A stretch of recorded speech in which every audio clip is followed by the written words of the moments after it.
섣달 금음 어머니의 한숨처럼 눈발은 그치지 않고 대목 장이 섰다는 면 소재지로 어머니는 돈 몇 푼 쥐어들고 집을 나서셨다. 사고 싶은 것이야 많았겠지요. 가슴 아팠겠지요. 섣달 금음 대목 장날 푸주간도 큰 상점도 먼 발치로 구경하고 사과며 동태 도어마리 대목장을 봐오시네.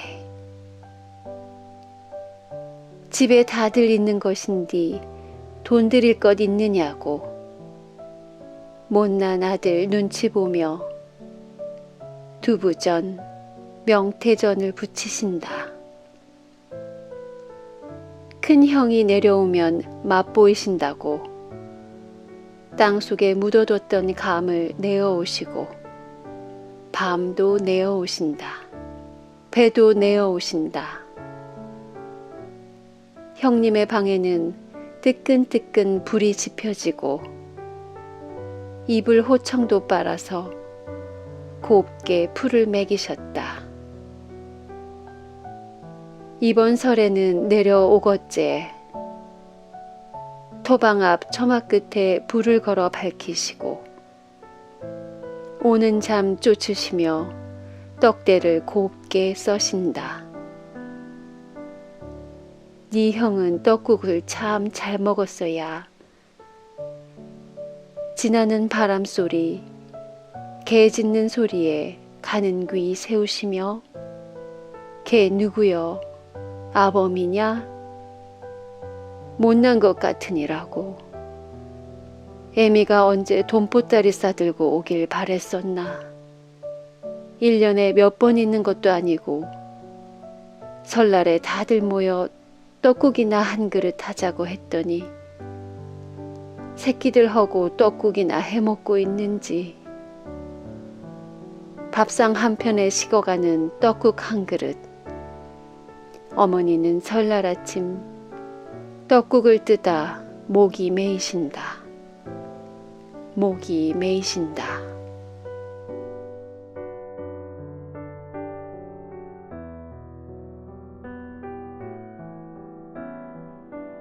고린도인들에게 전한 첫째 편지입니다. 내가 인간의 여러 언어를 말하고 천사의 말까지 한다 하더라도 사랑이 없으면 나는 울리는 징과 요란한 꽹과리와 다를 것이 없습니다. 내가 하나님의 말씀을 받아 전할 수 있다 하더라도 온갖 신비를 환히 꿰뚫어보고 모든 지식을 가졌다 하더라도 산을 옮길 만한 완전한 믿음을 가졌다 하더라도 사랑이 없으면 나는 아무것도 아닙니다. 그러므로 믿음과 희망과 사랑, 이 세 가지는 언제까지나 남아있을 것입니다. 이 중에서 가장 위대한 것은 사랑입니다. 주님의 말씀입니다.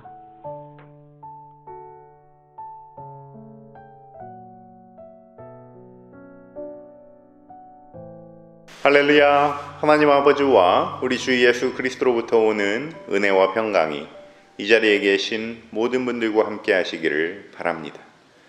어느덧 2023년 새해가 밝았습니다. 새해에 하나님의 은총으로 부어주시는 복을 겹겹이 누리시는 저와 여러분 되시기를 주님의 이름으로 축원합니다. 오늘 우리 교회는 떡국을 먹는 날이에요. 다이어트를 하시더라도 피할 수 없이 너무 맛있어서 한 그릇 해야 되는 것이 떡국이고, 또 이 떡국을 먹으면 피할 수 없이 나이를 먹어야 되는 것이 우리 운명입니다. 오늘 우리는 하늘 뜻 펴기 전에 박남준 시인의 떡국 한 그릇이라는 시 한 구절을 감상해 봤는데요. 끝내 나타나지 않는 형님은 어느 형편인지 알 수 없지만 아마도 오랫동안 어머님 계신 시골에 내려오지 않은 모양입니다. 예수께서도 이역만리 고향을 등지고 이집트라는 외국에서 난민처럼 몇 해 사셨습니다. 마치 호라비 신세 과부가 아는 것처럼 예수님 그런 형편을 우리가 알고 우리 이민자들의 형편을 우리 예수님께서 아시는 줄로 믿습니다. 참 고향 생각 안 하면서 살려고 하지만 이런 명절날 떡국이라도 한 그릇 하고 있자면 고향 생각도 나고 부모님 생각도 나고 또 갈 수는 없고 한번 갔다 오더라도 거기가 아닌 거죠. 그 고향이 내 기억 속 그 고향이 아닌지라 괜히 마음만 허탈하고 그렇습니다. 저도 고향에 다녀온 지 올 여름이면 10년이 되는데요. 3, 40년씩 못 다녀오신 우리 교우님들 앞에서는 명함도 못 내미는 했습니다. 그나마 전화도 되고 이메일도 되고 카톡 영상 통화도 되는 세상에 살아서 얼마나 좋습니까? 그런데 어떤 사연으로 고향을 등져야 되는 사람들도 있습니다. 이제는 연락할 사람이 아무도 없는 사람도 있습니다. 희한하게 연락이 끊긴 사람도 있습니다. 고향과 교류가 안 되면 마음이 어때요? 답답합니다. 굉장히 답답합니다. 우리에게는 고향과 더불어 본향이 있습니다. 하느님께서 우리를 보내주신 우리가 돌아가야 할 본향이 있습니다. 그리스도를 믿지 않는 분들도 나는 어디에서 왔을까를 생각을 합니다. 수천 년 된 철학적인 주제예요. 여러분 잘 아시죠? 나 하늘로 돌아가리라. 아름다운 이 세상 소풍 끝내는 날 가서 아름다웠더라고 말하리라. 천상병 시인의 귀천이라는 시인데 시인은 그리스도인이지만 이 시 자체는 종교를 떠나 공감을 얻습니다.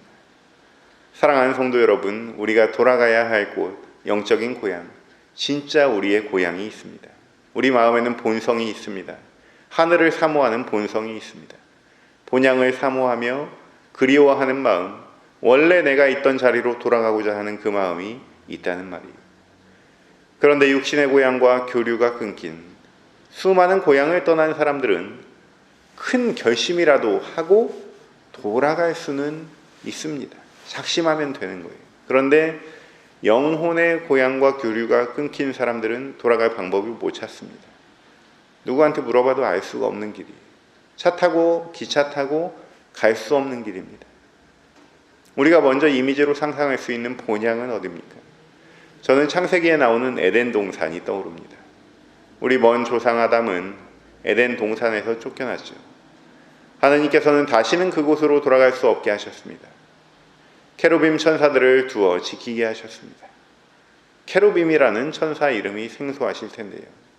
우리가 성경을 맨 처음 번역할 때 중국 성경을 가까이 놓고 번역을 했습니다. 그래서 소리 나는 대로 음역한 것들이 많아요. 개역 성경에는 케루빔을 그룹이라고, 그리고 공동번역 성경에는 거룹이라고 번역이 되어 있는데 어쨌거나 이들은 지식을 맡은 천사입니다. 지식을 알게 하는 선악과를 따먹은 아담과 하와를 다시 돌아오지 못하게 지키는 천사들이 뭐하는 천사들이냐면 지식을 맡은 천사들이. 이것은 무엇을 의미합니까? 지식으로는 더 이상 본향에 돌아갈 수 없다는 상징이에요. 내가 아무리 최고 수준의 지식을 갈고 닦았어도 지식 맡은 천사를 통과할 수는 없다는 하나의 상징입니다. 선악과를 따먹어서 지식으로 말미암아 에덴 동산에서 쫓겨났으니 이제는 지식으로는 안 된다는 거예요. 지식을 넘어서야 되는 거예요. 지식을 초월해야 되는 거예요. 그래야 우리는 본향에 도달할 수 있는 줄로 믿습니다. 진리를 알지니 진리가 너희를 자유케 하리라. 이 말씀 우리가 참 좋아하고 잘 기억하시죠? 진리이신 그리스도 안에서 우리가 죄로부터 참 자유함을 얻기를 우리는 사모합니다. 그러한 신앙 고백으로 주님 앞에 선 사람들을 그리스도인이라고 그래요. 이것을 다른 말로 바꾸면 진리를 안다는 것은 진리에 도달한다는 말이고 그 지점에 도착하면 자유함을 얻게 된다는 말이에요.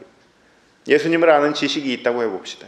우리가 예수님을 알게 되었을 때 그 다음에 무엇을 해야 되느냐라는 질문이에요. 그때는 예수님을 아는 바로 그 지식을 넘어서야 되는 거예요. 아는 것으로부터 자유로워져야 되는 원리입니다. 본향이라는 세계로 가는 길목을 막고 있는 것이 바로 이 지식이에요. 지식의 티켓 대신 우리에게 필요한 것이 무엇입니까? 그것은 바로 거듭남의 티켓이에요. 이전의 몸으로는 통과할 수 없습니다. 새로 태어나야 합니다. 죽었다면 다시 태어나야 하고 잠들어 있다면 깨어나야 합니다. 이제 내가 사는 것은 나를 사랑하사 자기 몸을 버리신 하나님의 아들을 믿는 믿음 안에서 사는 것이다 라는 바울의 고백이 저와 여러분의 고백이 되기를 바랍니다. 그러한 거듭남을 일컬어 바울은 오늘 본문 고린도전서 13장에서 뭐라고 하냐면 사랑이라고 말하고 있습니다. 천사의 말을 한다 해도, 신비를 훤히 꿰뚫어 본다 해도, 모든 지식을 가졌다 해도, 산을 옮길 만한 믿음이 있다 해도 사랑이 없으면 아무것도 아닙니다. 지식을 넘어선다는 것은 거듭남의 단계로 접어든다는 말입니다. 내 성향과 기질대로 멋대로 살아가는 것이 아니라 영성의 단계로 접어든다는 말이에요. 고치로 갈 수 없는 본향의 나비로 가야 한다는 말이고, 달걀로 갈 수 없는 나라의 병아리로 가야 한다는 말입니다. 그러기 위해서는 지식의 티켓이 아니라 영성의 티켓이 필요합니다. 바울 사도가 말했듯이 말을 넘어, 신비를 넘어, 지식을 넘어, 믿음을 넘어 사랑을 하다 보면, 그러한 사랑을 써먹다 보면 어느새 너무나 예쁜 내가 되어가고 있는 모습이 보인다는 거예요. 모쪼록 새해 모두 건강하시고 예뻐지시고 멋있어지시기를 축원합니다. 그러려면 사랑을 해야 돼요. 영성은 사랑으로 가꾸는 것입니다. 영성은 내가 아닌 거듭난 내가 가꾸는 정원과 같은 것입니다. 화초 가꾸기, 정원 가꾸기 쉽지 않으시죠? 영성도 마찬가지입니다. 금세 정신 팔리면 말라 있어요. 죽어 있어요. 그러나 하느님께서는 우리 영혼들을 살리시는 분이세요. 사랑의 힘으로 되살리는 능력을 여러분에게 부어주시는 분이십니다. 올 한 해는 영혼의 정원을 가꿔 보십시오. 여러분만의 색깔이 드러나는 영성을 소망해 보십시오. 그렇다면 그동안의 우리 사랑 연습은 어떠했습니까? 성적표가 좀 잘 나오셨습니까? 예수님의 가르침에 한번 빗대어 봅시다. 남들이 오리 가자 할 때 심리를 가라는 말씀이 있습니다. 그리스도인들 중에는 이런 부탁을 들어본 적도 생각해 본 적도 없는 사람들도 있죠. 누울 자리 보고 뻗으라는 말처럼 딱 오리만 가자는 부탁도 안 들어줄 것처럼 살아간 사람들이죠. 또 보면 오리 가자 할 때 오리 정도는 가주는 사람이 있습니다. 중간은 갑니다만 영성까지는 아니고 지식에도 못 미칩니다. 또 오리만 가주세요 할 때 생각이 많아지는 사람들이 있죠. 속으로 이런 생각을 합니다. 허구 많은 사람 중에 왜 나보고 가달라는 것인가? 난 예전에 몇 번 가졌는데, 심지어 심리도 가준 적도 있는데 내가 가자고 할 때 너는 안 가줬잖아. 나는 이제 이런 쪽으로는 졸업했어. 할 만큼 했어. 지금까지 쌓아 올린 하늘의 상급 다 날리는 그런 부끄러운 생각입니다. 영성의 길을 걷다 보면 어느새 지식의 늪에도 빠집니다. 때론 오히려 믿지 않는 사람들보다 더 냉정한 마음도 품게 됩니다. 오리만 가자는 그런 분들한테는 미안하지만 다른 일 때문에 마음이 영 지쳐 있기도 합니다. 그냥 사람이 싫기도 해요. 내가 원래 이런 사람이 아닌데 미움이 올라오기도 합니다. 그렇지만 그런 자신을 관찰할 수 있는 사람은 복됩니다. 우리가 주의해야 할 것은 관성이에요. 관찰하지 못하는 것입니다. 하던 대로 하는 것입니다. 예전에 세월호 유가족들 앞에서 붕어빵을 먹던 사람들이 있었습니다. 물고기 밥이 되었을 아이들이 생각나도록 붕어빵을 일부러 선택해서 먹었던 거예요. 사탄도 깜짝 놀랄 악함입니다.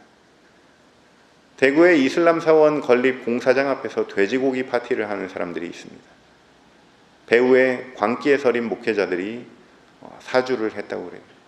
사탄이 가장 좋아할 만한 이벤트죠. 이번에는 이태원 참사 유가족들 앞에서 맞불 시위를 하는 사람들이 있는데 이 사람들이 찬송가를 동원했다는 거예요. 소리를 최대로 올려놓고 하루 종일 찬송가로 방해하는 거예요. 찬송이라는 것은 여러분 하느님께 올려드려야 되는 건데 유가족들이 하는 말이 안 들리게 하려고 그 소리를 덮으려고 찬송가를 사용하는 사악함은 일종의 신성모독입니다. 요한일서 2장 10절 11절 말씀을 이 시간 가슴에 품어보십시오. 자기의 형제를 사랑하는 사람은 빛 속에서 살고 있는 사람이며 그는 남을 죄짓게 하는 일이 없습니다. 그러나 자기 형제를 미워하는 자는 어둠 속에 있으며 어둠 속에서 살아가기 때문에 그 눈이 어둠에 가리어져서 자기가 어디로 가는지 알지 못합니다. 한 작가가 어린 시절에 어머니와 오페라를 보러 갔다고 그래요. 어머니는 감동적인 장면에서 쉴 새 없이 눈물을 흘렸습니다. 어머니의 눈물 앞에 아들은 이렇게 생각했습니다. 우리 어머니는 눈물이 참 많으신 분이구나. 남의 슬픔에 공감을 잘하시는 분이구나. 그런데 오페라가 끝나고 극장을 나서는 순간 그 환상이 바로 깨집니다.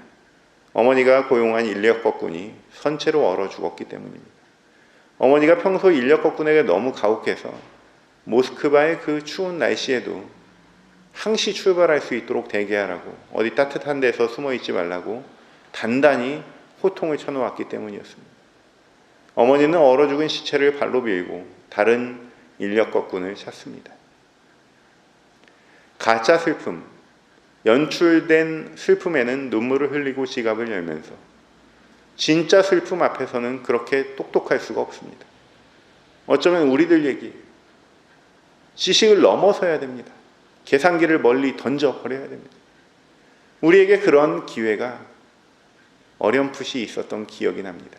코로나로 인해 예배도 드릴 수 없을 때 우리는 하느님께서 어둠에 잠긴 이 땅을 보시면서 하시고자 하는 일을 찾아봤습니다. 그것이 사랑입니다.